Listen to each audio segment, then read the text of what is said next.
Good evening, everybody. Sean here.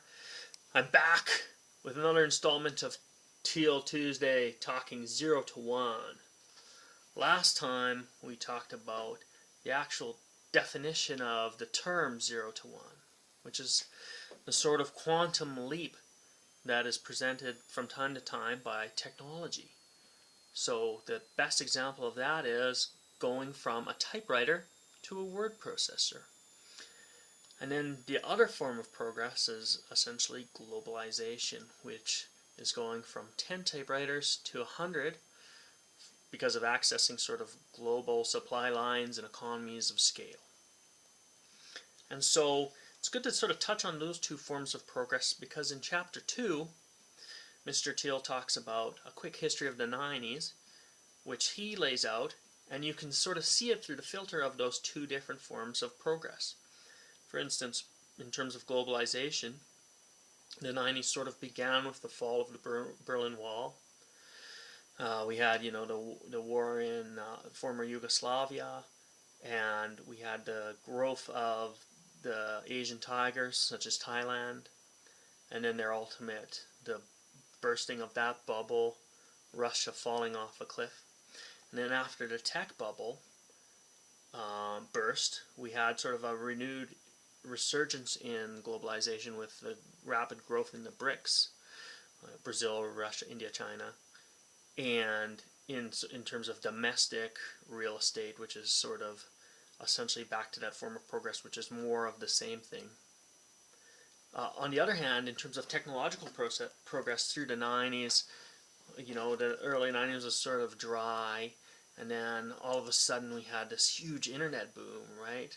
All of a sudden, in say 1995, everybody, including my family, wound up using a Netscape Navigator on their sweet HP Windows computer to get on the internet. And the internet was all these guys, Mark Andreessen and stuff, were on the cover of Time magazine every week, it seemed.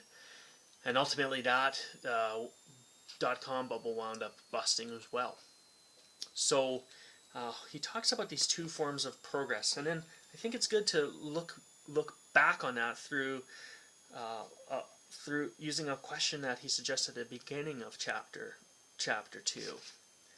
What important truth do very few people agree with you on?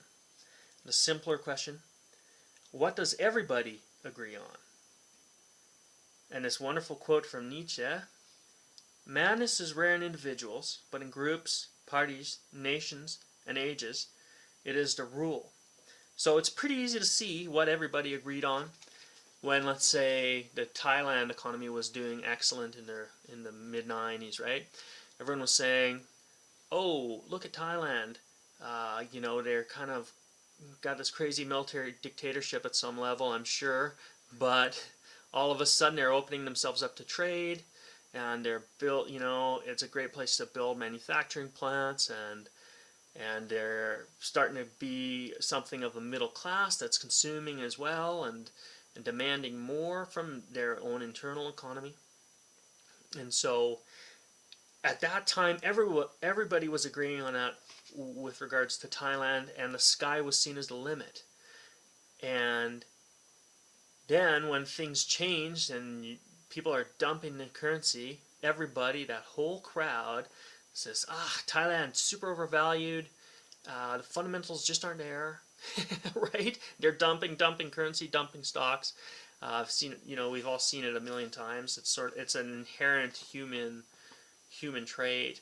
I'm sure that there were even bubbles in ancient Rome and in any of these economies, dating back to, if you wanted to really think about it hard enough, maybe through all of human history and prehistory. Okay, maybe you had a great herd of deer one year, and you said, "Oh, geez, this valley is wonderful. Let's have a whole bunch of children, and we're gonna keep these deer here, and we're gonna hunt them selectively, and we're gonna have all sorts of wonderful feasts." And then bad winter, bunch of deer die. No more deer. We got to go raid the other valley. Okay, this valley sucks. I'm out of this valley. This valley's no place to raise a caveman family. Anyways, yeah, and so that's sort of just a fundamental way to look at that. I'm wearing this shirt for a reason. This is sort of, I think, a classically contrarian political party in Alberta. It wasn't necessarily popular to be a member of this party. It's more or less defunct now. It exists only on paper. But I always liked it, and I felt like the people who were in the party, we always got tarred with a bit of a brush, but were fundamentally largely free thinkers and their own people, and I kind of miss the rebel element of it, even though I'm happy in the new party. That was formed, from all the pressure we put on this thing. Anyways, the chapter ends with this great line. The most contrarian thing of all is not to oppose the crowd, but to think for yourself. And so, isn't that what gets lost in these things? And it's so easy to do. All these bubbles, whether it's a bubble in tech or a bubble in globalization or a bubble in tulips in the Netherlands in the 1700s or whenever that was, it's so much easier to just go with the herd, isn't it? And to say, man, that Netscape, I don't care about the price earnings valuations going sky high. I want it. I'll pay any price. Okay? Or then when it's on its way out, you say, oh geez, I don't care. Just get it out of my fund. I'll dump it for whatever price. That stock is just a loser. But when we give into those knee-jerk reactions, which can come from just watching a stock rise or fall, but it can also come even more pervasively from the people around us, right? Where they look at you crosswise for wearing a t-shirt like this. Or if your neighbor has Netscape and they made a whole bunch of money on, it's worth a whole bunch, and they're going on a sweet vacation for a month in Mexico, and you're stuck doing whatever you're doing that isn't Netscape, and your wife is mad at you because you're doing your own oil changes. Okay, you're not living the high life. Let's say that. She says, "Why weren't you smart like Bob and buying Netflix back in 1994 or whenever it floated an IPO?"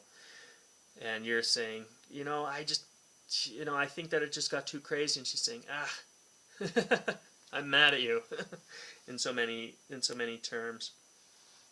And so let's think about this in terms of Mr. Thiel's life. Like, isn't he a person who can think for himself? I mean, I don't know. But what I see publicly is as a guy who's a gay Republican, who's an early Trump backer. That's definitely not going with sort of the approved narrative, which was that Trump was never going to be president and wasn't worth backing and was a carnival barker. There's some truth to that.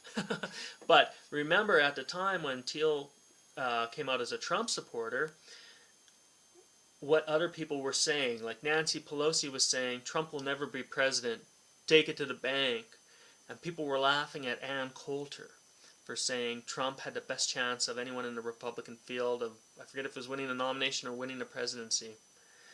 And so they weren't just opposing the crowd, Thiel when he chose Trump and Ann Coulter when they opposed Trump, but they were fundamentally thinking for themselves.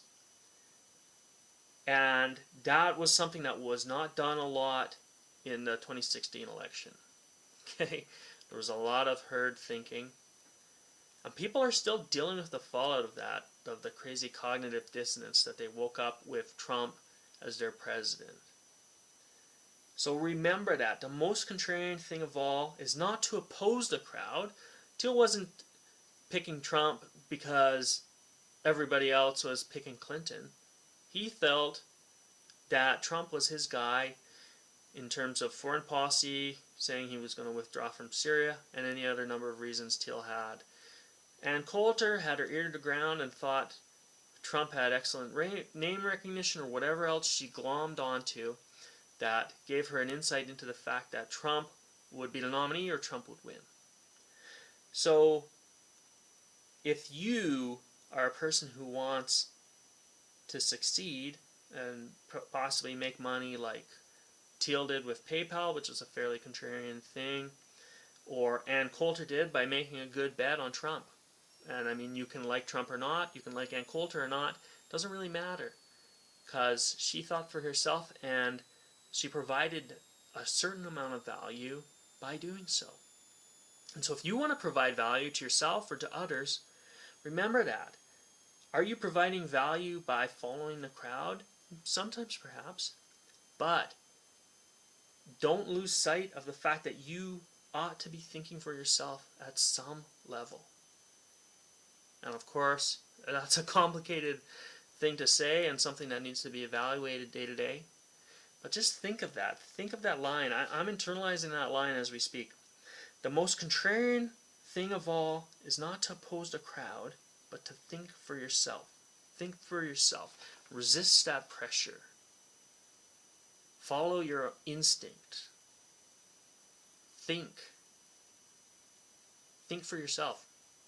Anyways, thank you for listening. It was a pleasure talking to you about this wonderful book, and I will see you next Tuesday. Bye now.